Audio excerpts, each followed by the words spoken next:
Canada is a country that was built by immigrants. Each new immigrant comes to this country with the dream of building a new and better life. Most find success. But the road to this new life can be long and difficult.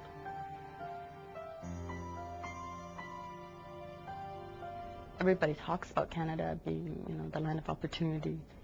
The roads are paved with gold and garbages smell like flowers, right? It was really hard because, and this time I didn't speak English. I have no any experience. Every week I got around only $250. And this time my wife already, my son in my country, so I gotta pass some money to Poland. I gotta live over here. Because it can seem like a solution to their problems, new immigrants are sometimes attracted to gambling. Like most Canadians, they're attracted to the dream of winning big. I've never in my entire life seen any gambling, be it in Kenya or even Arab countries where the jackpot goes to $1 million. So when I saw $1 million jackpot, that's a lot of money for somebody like me. In Canada, gambling is very common. There are variety stores selling lottery tickets, casinos with card games and slot machines, horse racing tracks and bingo games. Many people play informal card games involving betting. Most people who gamble have fun and don't lose more money than they can afford to lose. But when people don't understand the games, they run the risk of losing control. I'm beginning I win.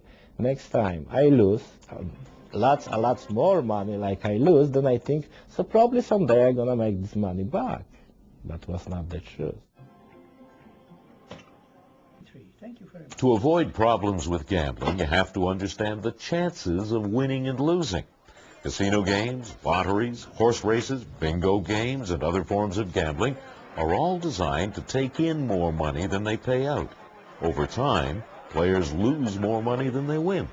Scientific fact with respect to how games are designed out there is that the longer you gamble, the more money you will lose. That's a fact. While some people develop gambling problems, most people who gamble from time to time don't get into any trouble. Without thinking about it, they're actually following guidelines for safe gambling. Anyone who wants to gamble in a safe way can do so by following these guidelines. The first guideline is to see gambling as a form of entertainment, not a way to make money. If you win from time to time, that's a bonus. The second guideline is to play with an amount of money that you can afford to lose, not money you need for other things like rent or buying clothes. The third guideline is very simple. Never borrow money to gamble. The fourth guideline is to set a limit. Before you gamble, decide how much money you can afford to lose. And when you're down by that much money, stop playing. The last guideline is to balance gambling with other activities. If you start spending more time gambling than you do at other activities, cut back.